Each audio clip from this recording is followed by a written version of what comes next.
On the San Bernardino 2005, wasn't that long ago, Ozfest, Eggfest incident. Well, it's no exaggeration to say that I know exactly what went on, and even though I'm not an expert, then I think she did it. Right. How are your fencing skills today? Oh, yeah, all right, yeah. Am I still practicing? I'm always practicing. It's one of those sports that you're always... The great thing about any martial arts sport, and fencing is derived from a martial art. The great thing about any martial sport is you're always going to lose. Sometimes you're going to win, but eventually you're always going to lose because you get old, you get a little bit slower, you get all these things, you're always going to lose, and you have to deal with that. And a part of being in that whole thing is realizing that when you win, it's not always just because you're a bully or something else like that. You will always eventually lose. Somebody will always beat you. You're always going to have to deal with that. Now, if you're a boxer, it's obviously you don't want to lose too often because, you know. But if you're a fencer, it becomes quite an interesting philosophical thing, how you deal with it.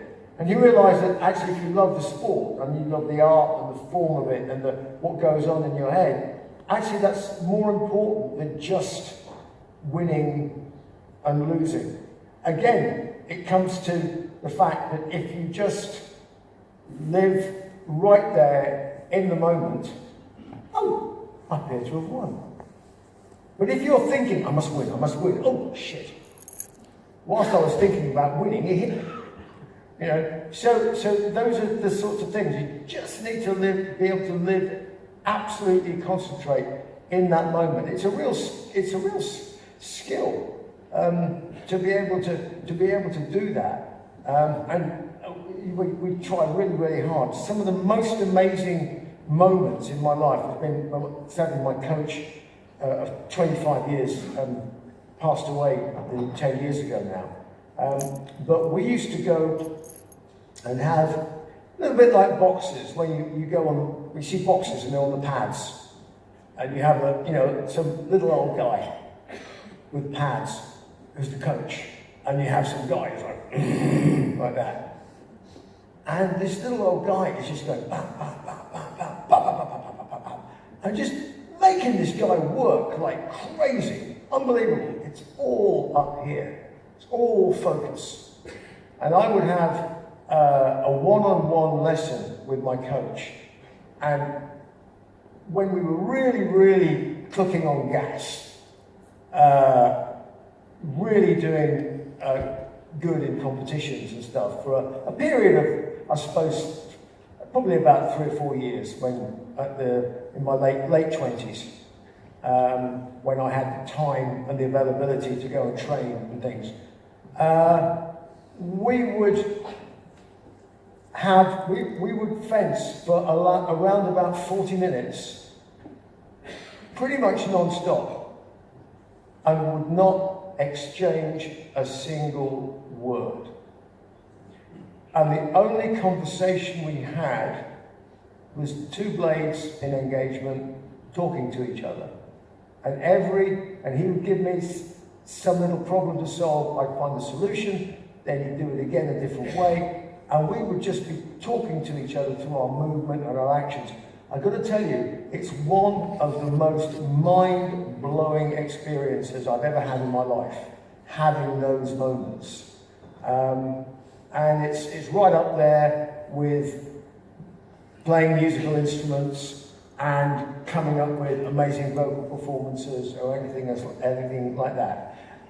And the great thing about it is that in the rest of the world, nobody really cares. You're not famous if you're into fencing as a sport, really. It's not a mainstream sport. Probably never ever will be. It's just not going to be. Yeah, I wish it was. Yeah, it'd be fantastic. It'd be nice to see it more on television, except nobody can understand what the fuck is going on. And that's the truth of the matter, unfortunately. But nevertheless, on an individual level, it's absolutely beautiful. So I'll shut up about that now.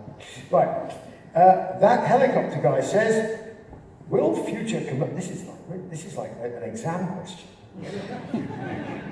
Will future commercial pilots be robbed of the joy of manual flying by ever higher levels of automation? Or can the industry take steps to nurture, I've written it again in capital letters, nurture that side of the business? All I've got to say, manual flying. Worst venue you ever played with Iron Maiden, and do you have a story about it? Oh wow. Well, we played some interesting places. We played one place in Italy that was a circus tent where the promoter came up and threatened us with a hand grenade if we wanted to get paid. That was interesting. That was quite a long time ago. That was before they joined the EU.